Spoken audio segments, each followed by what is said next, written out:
Yeah, maybe. Well, before we jump into the next segment, we're gonna finish this one off with the most controversial, in my opinion, position: receivers. This one for me, I struggled because I could not believe where they put the Minnesota Vikings. And I don't know if you guys cheated and already saw, but where do you think the Minnesota, there's tier 1, 6 teams again, tier 2, tier 3, tier 4. Where do you think the Vikings fall? How you're talking, it sounds like they might be in like tier 3 or something. What do you think, Luke? Yeah, well, they shouldn't be in tier 3, but I got a feeling Reggie's right. You're starting to nudge me in tier 2 or tier 3. Where are we at? So they are in tier 2. Okay. But they are ranked 16th. What? No, What? 15th. Sorry, 15th. 15th. Man. 15th.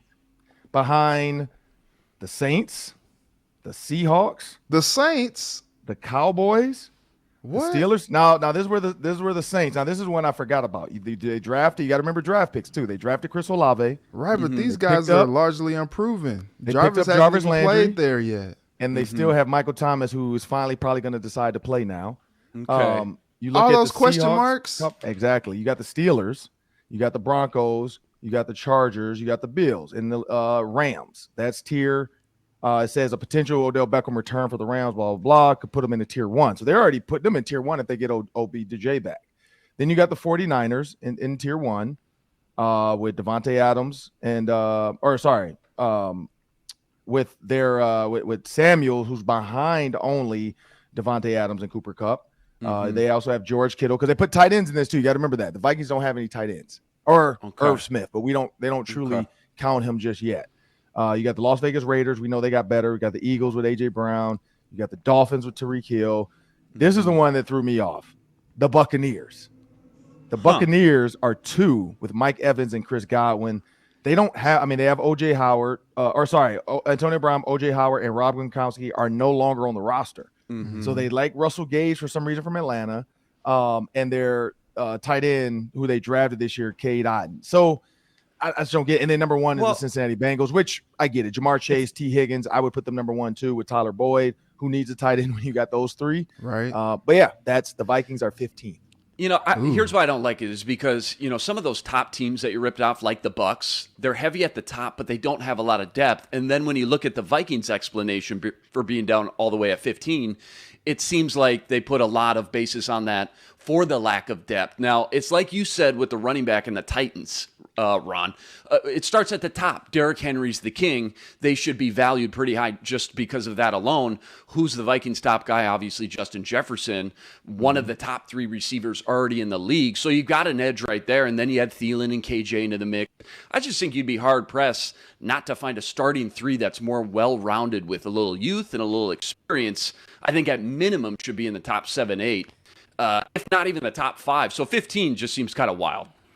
Just absurd disrespect to KJ Osborne, honestly. It really is. The guy had 655 yards and 7 touchdowns.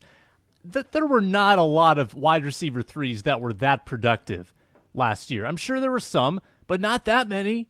He was amazing last year out of nowhere, and people still, I think, are questioning who's going to be the wide receiver 3. Yeah. I think you've got him. I think it's KJ Osborne, and I don't think it's that close right now. Yeah. I didn't even know people were discussing. I didn't know that either. Set in stone, it's cemented in. KJ Osborne certainly earned that starting in training camp.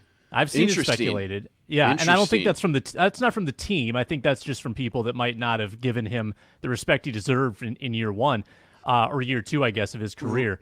But yeah, I think Osborne should elevate the Vikings way up this list because they've got 3 solid receivers. Yeah, and again, if the article rips on the depth a little bit, I'm not worried about that. That's why you got training camp. It's all going to play itself out, whether it's Olabisi, Albert Wilson, Jalen Naylor, Amir Smith-Marset when he gets out of that walking boot. So it's not as if they don't have the guys and the talent. We just don't know who it's going to be yet. And like Ron said, they throw a tight end in here. I'm not too worried about it because when you think about the fact Irv Smith Jr. and even Dalvin Cook are going to be flankered out in the slot or out wide from time to time as the number 4 or 5 guy, pending on the play call and personnel, I think they put way too much stock into the overall depth in this and definitely, again, didn't take in consideration, like you said, Sam, how great of a sophomore campaign KJ Osborne had.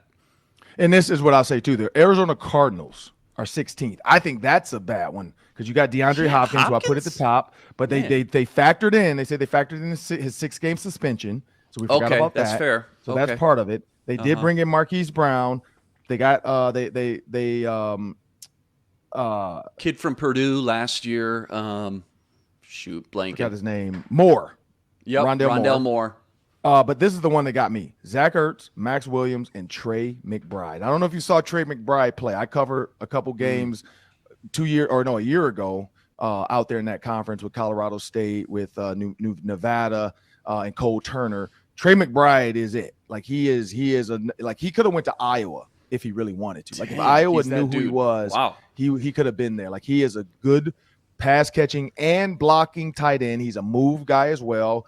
Not really like a 6'7" guy. He's more of that 6'4" kind of body that George Kittle has, same frame.